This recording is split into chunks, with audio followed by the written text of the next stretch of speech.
Like, I always pray, like, God, close the door if you don't want, whatever. If you don't want this to happen, close the door. You know, this one was very last minute, close the door. Yeah. But, like, we're about ready to go through the door. But I would rather the door close even at the very last hour than go do something that's really not God's will. Yeah. And so for, like, right now, I'm okay.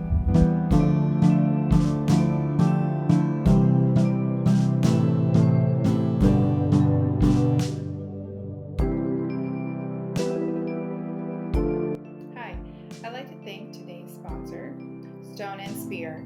They are a natural company that makes facial products, lotion, soaps, chopsticks, and I really like their products.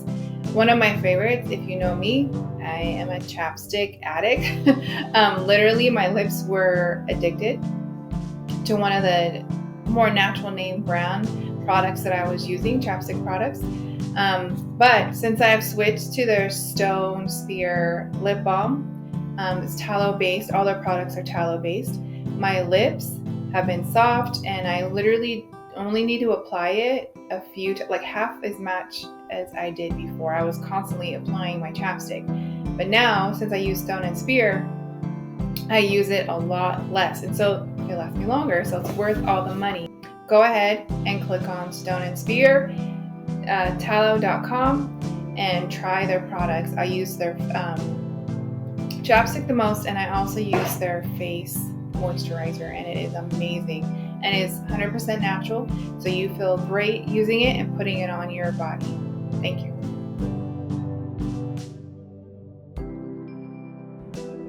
Hi, I'm Christine. Welcome to the One Tough Mama podcast. You guys are in for a treat.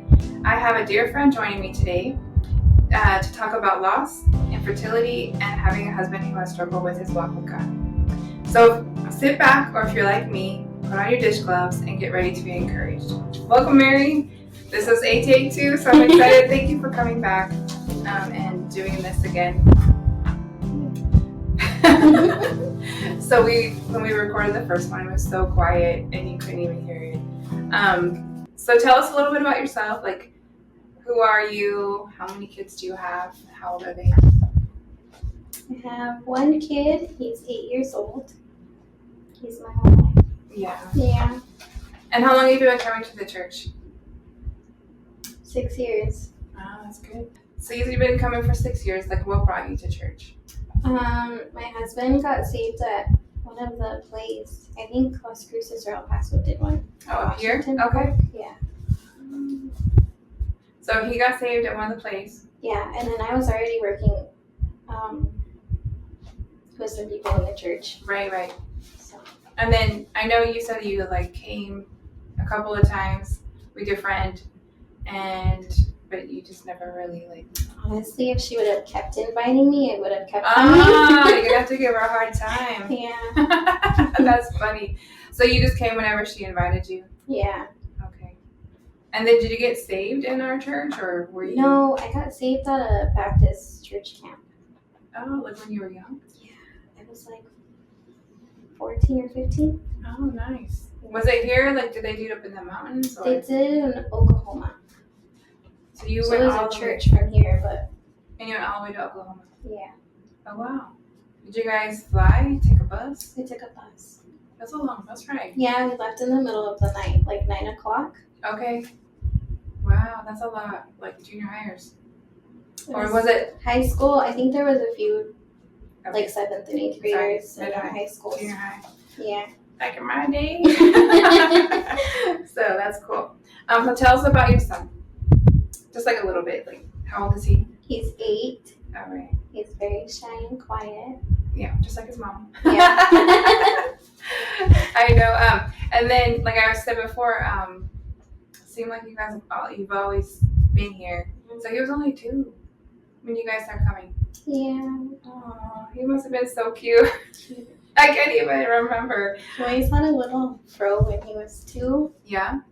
I miss it. Did you guys let it grow big? Yeah. Oh, that's cool.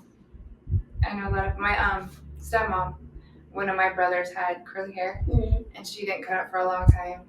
And then I remember the first time I cut my oldest hair, my oldest son's hair. And I was like, you don't even look like the same kid. You know, they look all grown up when they get haircuts. Yeah, even though they're like 2. Yeah. You look like a little boy. Yeah.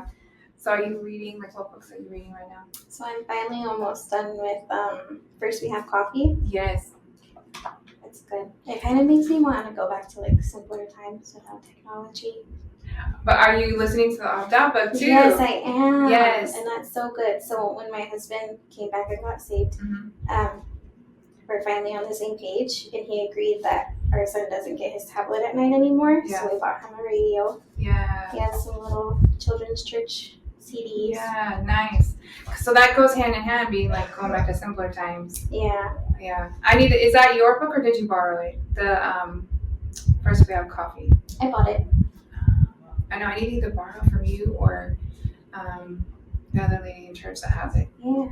So since we last talked, we do have an update. Mm-hmm. So we had mentioned before, so let's back up.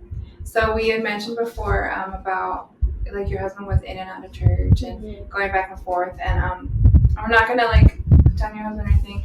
Just what do you have to say to maybe another wife that's going, another mom that's going through, coming to church, bringing the kids to church when your husband's in and out, or just kind of struggling with his walk with God? What would you say to a woman? Make prayer and Bible reading a big thing, because there's so many scriptures that encourage you. Mm-hmm. And then your pastor too, make him a big part of your life, because he's encouraged me and talked me off the ledge quite a bit. Yes. And then surrounding yourself with other ladies in the church. Right. Yeah, 100%. And I had a scripture. What is the scripture that you always refer to? 1 Peter 3:1. It says that our husbands can be one without a word. Right. So for me, I had to take that personally and kind of shut my mouth and quit preaching to him and quit trying to push him to come to church. Right. Like, just basically get out of God's way and let him save my husband. And that's hard. It really is. Because I know, like, there was a point in time that I thought, it should be this way or it should be that way. My husband should be doing this or we should be doing this. And it's just like, the more I pushed, then it was like the further.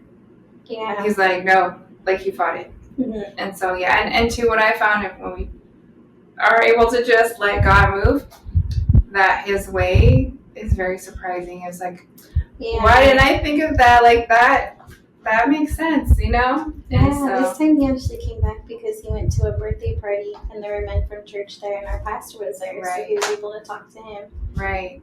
That's good. Yeah, so that's the update. Yes, so I came back, I got saved. Back. Yes, and so that's very exciting. Like when he came, I was like, oh my gosh. Hi. Yeah. So that was cool. And I like that you said like this last time when he wasn't coming to church that he still stayed pretty much this like he easy to live with. Yeah.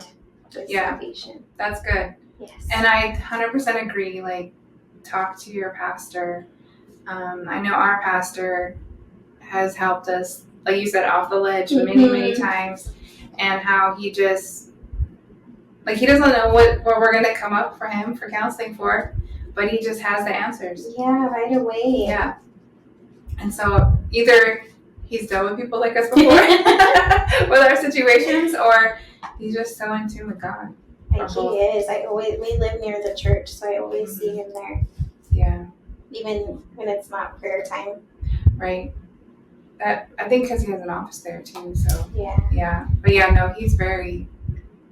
Go to your pastor. Mm-hmm. You need help. Go to your pastor. So that's cool. I like that he came to a birthday party on his own, right? Yeah, and it was funny because he was like, we'll take separate cars because I'm not going to stay that long. And he was already like, I don't want to be pressured into coming back to church. Yeah. And then we ended up being the last to leave. That's good.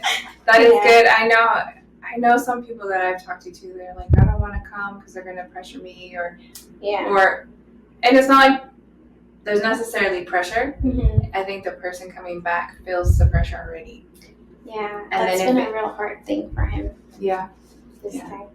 One of the oldest ones that we adopted, he was just 11, and they weren't used to church. Mm-hmm. So, I mean, you come from a whole different family, into this strange household, different rules, different structures, different life, different food, different everything. Mm-hmm. And then you go to church and you're not used to going to church.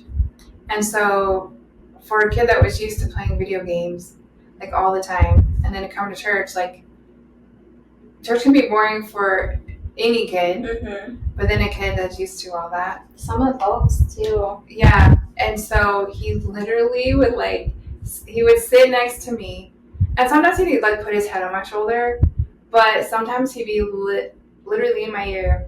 Can we go now? Is it almost over? Like all that stuff. And I'm just like, I'm not hearing anything. And so, and then another one was he had a lot of behaviors, and so between like the activity level, because we took 4 at one time, and so and then just all their things that they came with, they were not used to sitting in church. Mm-hmm. Like I couldn't go to prayer, and then I had to keep an eye on them everywhere because a couple of them would just leave, and then and so it took a long time. So I know that chunk of period. I don't even know. I didn't even hear sermons, but I went because I knew like we're setting a foundation in their lives, and we're establishing a foundation as a family. This is what we do. We're still gonna honor God, even if we're just dressed up and we're not hearing anything. and then when we adopted we fostered her first, but when we first fostered our youngest, she cried for everything, like everything. So I was in the bathroom a lot, and it wasn't even just to discipline her. It was just to like talk to her and like what's wrong, and like that was just her way of reacting to everything, was crying. And so I take her outside, walk with her, just like sit, like whatever. And sometimes she was just crying so loud and so hard, and I honestly would get mad sometimes. So I had to like just step out the bathroom. I'm like, she's safe, she's right there, I'm right here, you know. But yeah, there's times when you just, or like, you know, if you're a nursing mom, you don't hear a lot of the sermons. Yeah, but I still think God is faithful.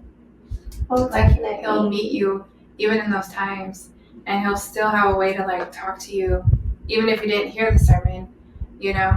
And so, but you did the right thing, you know. You established that foundation for your son and set an example for your household, you know. Yeah, and I can see it now because when we went on our anniversary trip and my mom was watching him, he had her bring him to church. Yeah, I was so proud of him. Now he's 8. Yeah, that takes a lot for an 8-year-old. Yeah, that's good. And then they just both came on. Yeah, for the revival. And it's funny because they were both giving him excuses. Like my mom, since her brain surgery, being in the sun makes her real sick. Yeah. And we were at a funeral that was outside in the sun. Oh, wow. And she was like, no, not today, baby. I don't feel good. And he was like, well, all you have to do is sit in the air conditioner at church. Yeah. So she ended up coming. Yeah. Yeah, that's cool. I like that. And how has your son reacted to having his dad in and out? Like, how has it affected him? So when his dad is out, he's more of like a mama's boy, and he does pray for his dad. Yeah. He's very honest, and sometimes a little brutal, like telling him, you need to get your life right because God's coming back or Jesus is coming back. Yeah. And now with him, every time that he's come back to church and resurrendered to God, he doesn't care for me. He's all about dad now. Well, that age too. That age, they really do switch. No matter how many you have, it's always like, oh, one day you're not gonna really need me or want me. But then when they're adults, they do still need you. They do come back around. And like when they first move out, Mom, how do you make this? Or Dad, can I, you know? So they'll always need you. You'll always be his mom. So we had also recently just talked about,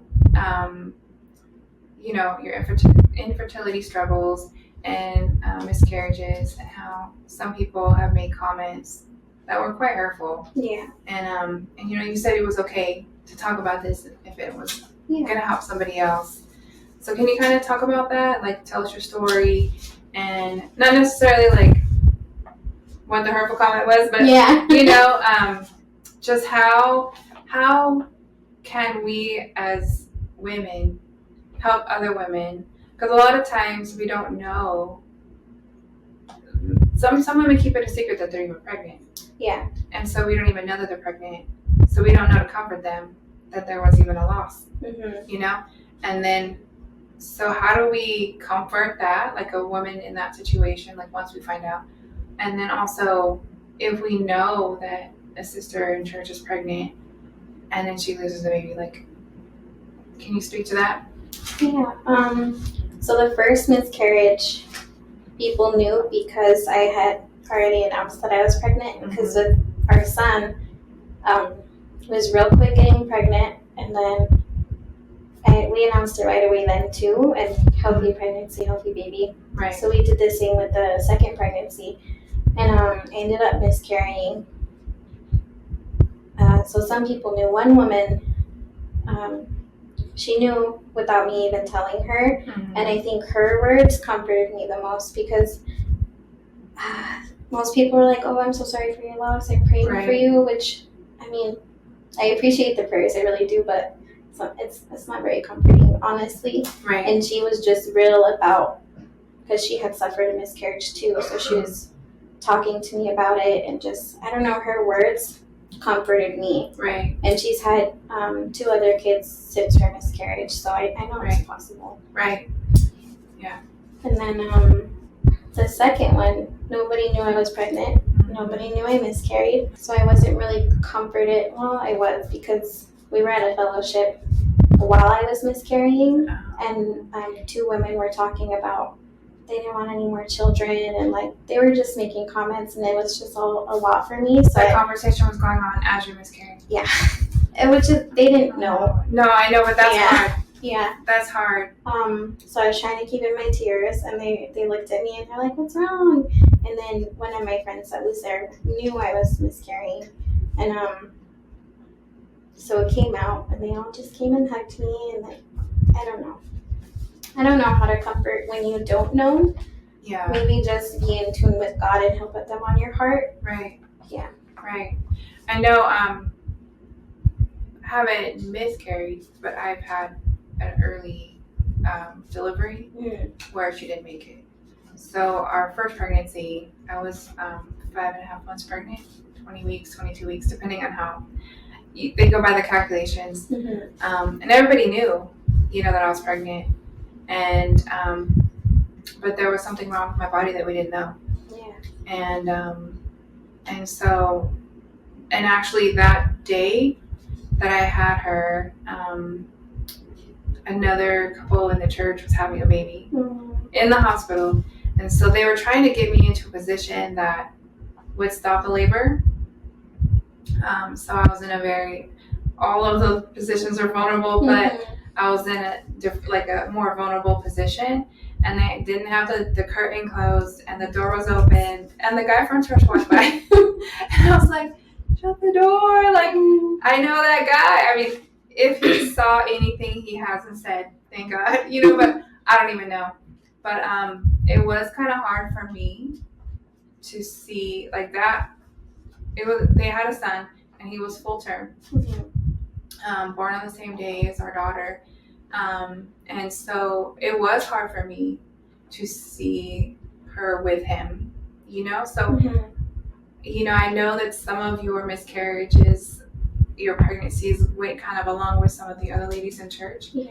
So has it been hard for you, when someone else is pregnant, or those ones that you kind of matched up with? Yeah. Like, how was that for you? Those were very hard. I know the first miscarriage, while I was losing the baby, this couple was getting pregnant with 2 babies. So that was super hard. Like, you took one for me and gave them 2, God. Like, you can just both give us one. That was very hard. But I love their kids now. Yeah. So that's good. And then the second miscarriage, there's a little girl who was born the same month and the same week as the due date. I couldn't even go to that baby shower just because it was so close. I love her too. She's such a snuggler, and I think she heals my heart a little bit every time she snuggles me. Yeah. So. And you were mentioning like in nursery that those three are like, oh, Mary. You know, like they're always. They call me Mary. Oh, and you know, having nursery with you a couple times, like you've never told me who those kids are, but just thinking about just having nursery with you, I'm like, okay, yeah, I see who those kids are, you know, and that's awesome. You know, God is just awesome the way He has different ways to heal us, you know, and it is like a little hug every time from those kids. Yeah, and so our oldest, the one that we lost, her name was Paige. So if we had Paige, we wouldn't have our other two biological. The way, like the pregnancies and the timing of everybody's deliveries were. And so, like, I can't imagine my life without my oldest two, you know? And then when my oldest was pregnant, I went to a lot of her appointments with her, and they have a test now that they can test because I had an incompetent cervix. And so they test for that now. And so had they had the test for us when we had the pregnancy, she would probably still be here, you know. But so that appointment was really hard. Yeah. Because I went home and I just remember crying because like I'm so happy for all the other ladies now, the moms now, like they can find out. And then if you have that, all they do is just go in, and this sounds very like, I don't know, maybe gross, TMI, but they go in and kind of just, they stitch it up. Yeah. So that way you don't go into early labor. And so, but then I'm thinking, okay, well, I wouldn't have my oldest if it's just one of those things. But the thing that's helped me, and I'm sure it's comforted you many times, is we get to see them again. Yeah. You know, like I like imagining, like, because I was too early to know what they were. Okay. So I'm trying to guess, like, did I have a boy or a girl, or what are they like? Do you have any sense in your heart now? No. Mason kept saying for the first miscarriage, baby sister. Like he was getting all these things for baby sister. Yeah. So you never know. Yeah. So my youngest son. So we adopted the sibling group of 4, and there is another one out there. And he didn't know. He was little. He's like, I want a baby sister. And he has a baby sister out there. But so your son could be totally right. Yeah. You know? I think, and because he was pretty little whenever the first miscarriage happened. Yeah. I think the littler kids are kind of much more sensitive to God. Yeah. Yeah, because we have all these thoughts running through our head. It's going to be this way or that way. Or, yeah. No, he was little, and he was always like, Mom, I want a baby sister. I want a little sister. And, now he has a little sister. Yeah. But, like, my husband and I would just look at each other like, what does he know? You know, because there's certain things that he would say. There's, like, no way that he remembers those things. There's no way that he would know those things. It's just, but he's always been sensitive to God, too. But, I don't know, like I said, to me, it's always comforting. And in those times when I've struggled, not that I ever just want to cash it all in, but I'm like, no, I have a reason to stay saved, not just from my kids here on earth, but I have a baby in heaven. Yeah. You know, we did get to see what she looked like. She wasn't fully formed, but she was fully formed, if that makes sense. Because I was 5.5 months, you know. Yeah. So I think she would have had the darkest hair out of our biological, and obviously we don't know like what color eyes or anything like that. But yeah, and then looking at my 2 biological, you can kind of guess like what she would have. They look very similar. Yeah, I think so. And so, but yeah, it's just, I don't know. I'm excited, and I can't wait. Sometimes I wonder, is she gonna be like? Through the years, I've thought, is she still going to be a baby in heaven? Yeah, or are they going to be the age that they should be on earth? Right. Because, ours would be 30. Yeah, so she can be 30. Or right now, like if Jesus were to come back, is she going to be 30? Like when I go up there, am I going to see a 30-year-old woman? Or, like what age are we going to be? All over again with our babies that we lost? Yeah, exactly. Yeah, so I'm just like, God, I don't even know. And I know that you'll know your babies, Mm-hmm. even though you didn't see them. Yeah. You'll know. You know? Yeah. Like, to me, that's just awesome. Like, I don't know if they're going to come running to you, or you're just going to be like, that's my kid, you know? That's awesome. So I'm excited, and I'm gonna look for you in heaven and be like, she's there with her babies, and just like rejoice with you. That's awesome. So you've also like had problems. You had talked to me about how your son was born before you guys got saved. Yes. And now that you are a Christian, living right, you're having problems, you know, and like that has been a struggle for you. Yeah, I actually just had during revival, like another kind of discouragement, kind of like doubting God. Yeah. I don't know, just because it's been such a long time since I've had a healthy baby, and even since I've gotten pregnant, it's been a few years. And I've gotten words, but not specific, like, yeah, you're gonna have a baby. Right. So I was asking God, like, can you just give me like a specific word, a specific yes that I can cling to, because I'm really having a hard time. Right.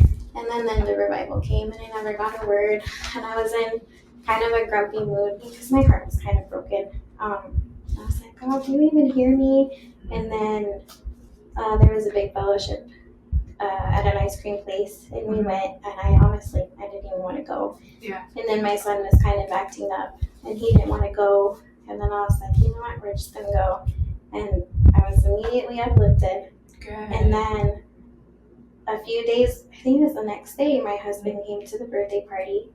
And then he came back to church. And I was like, God, you do hear me. Like, this is not what I asked for. But right now, it's so much better than what I asked for. Yeah. Yeah, that's good. Yeah. And I think sometimes the devil, not that he knows everything, Mm-hmm. but I think sometimes he does know. Like, oh, your husband's going to come to the birthday party, and, you know? So let me hit you here. Yeah, let me discourage you, because if you're discouraged, if you were that discouraged, you could have discouraged your husband. Yeah. You know? And I'm very careful not to be around him. Mm-hmm. Just because I don't, he's struggling more than I am. Yeah. Yeah, I know that's like the last thing we want to do is discourage our husbands or our kids or whatever.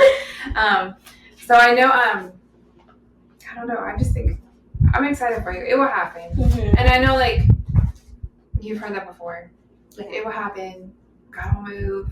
Just keep praying. I do have words that were given to me. Yeah. That I know other people know that that's what they're talking about. Right. Like what I sow in tears, I'll reap in joy. Mm-hmm. That has to be a baby, because that's the only thing I've cried for. And my husband was saved and in church when I got that word. Okay. And then I've gotten at conference, Pastor Mitchell just he details that nobody knew, like how far along I was, how many pregnancies, and he didn't give it specifically to me, because I'm sure there's a lot of other women that are where I'm at. Right. But and he said that too. There's multiple women that this applies to, and it was just 10 weeks pregnant, more than one miscarriage, and that was specific to me. That's very specific. Yeah. That, and for me, so I've always wanted to adopt. Well, not always. It feels like always, because it's been so long, to adopt a baby with Down syndrome. Mm-hmm. And Chris Hart, who has a son with Down syndrome, gave me a word. Like, God sees your heart. God, like, you have the heart of God. Also, not like, and God's gonna honor that. That was in like either 2003 or 2013. Oh wow. Yeah. And so I totally get, and that was very specific. Mm-hmm. Like, I knew, like you said, he didn't say God's gonna give you a child with Down syndrome. Yeah. But I knew, like, that is what he's saying. Yeah. You know? And so I've gone back and forth with, God, did I miss you? Did I miss like this burden that you put on my heart? Mm-hmm. And even before we adopted our first kid, like, that was our goal. Yeah. And so, we've adopted a lot of kids since, and we've gotten very close to 3. still a brand new baby from the hospital. And then my teenager, and the cutest thing, like, but he needed to stay where he was. He was in a good home. It was a foster situation. It wasn't a private adoption. And Christian home, like in his write-up, it says he sings a certain song, and I was just like, I still want to like contact them on, can you send me a song? I love the way they talk. I just love so much about Down syndrome and special needs and whatever, but I could totally go on and on. But and then the last one, it was a private adoption. We got matched with a little girl, and like everything was gonna we were all good to go. The family wanted us, we wanted the little girl, and then I can't go into a lot of detail, but through our agency, it wasn't a private agency, so through our agency, they backed out and created a lot of issues, and the family didn't want to wait for us to go because we would have had to start the whole process over, like home study, background check. Like, there's a lot. You can't just go get a kid.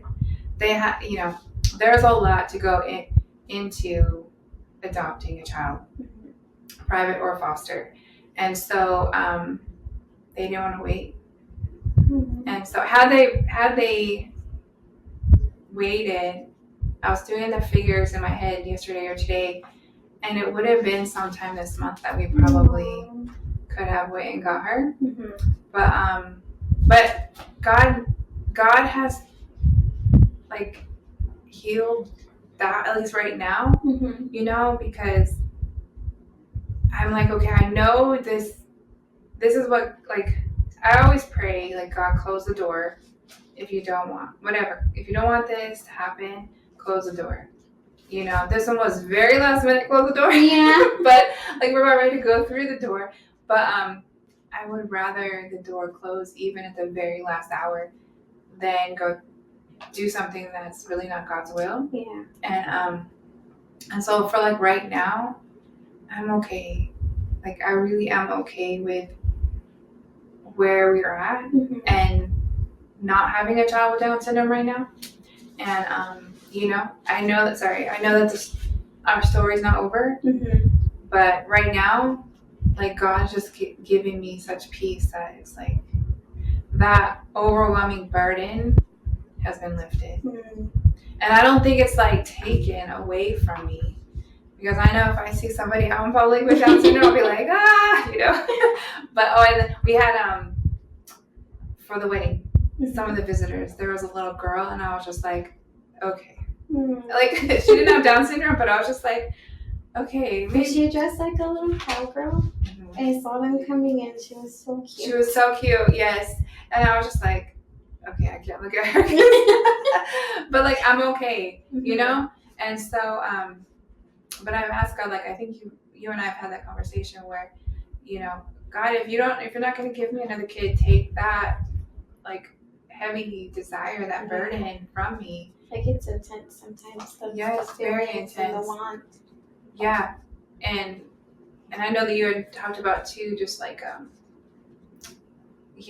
people knowing, not knowing, and just, I don't know, but just be, I guess, to help other women, just because I know, like how you were saying, some people are just oh, I'm so sorry this happened, and I know I've said that to some people because I don't know what else to say. And it's a hard thing to know what to say, especially if you haven't gone through it. I think that's why the women that have gone through it and have talked to me, it's more comforting because they know they've been where I've been, and they all have more kids since the miscarriage. Right. And even if you, like, because even sometimes I've gone through some things, but I'm just either I don't know what to say, or that pain is still so raw in my heart that I'm like, if I say anything more than I'm so sorry, I'm going to sit here and just cry on your shoulder when you're the one going through it right now. And so, but I think for me, just knowing that people are praying for me, and that, not that people notice me, but I don't know another way to say it, that I guess I don't have to go through it by myself. Yeah, the one that had comforted me the most, I had no idea that she had had a miscarriage. Yeah. Yeah, we usually don't. Yeah. Yeah. So, but I'm excited. Like I said, we get to see our babies in heaven. Yes.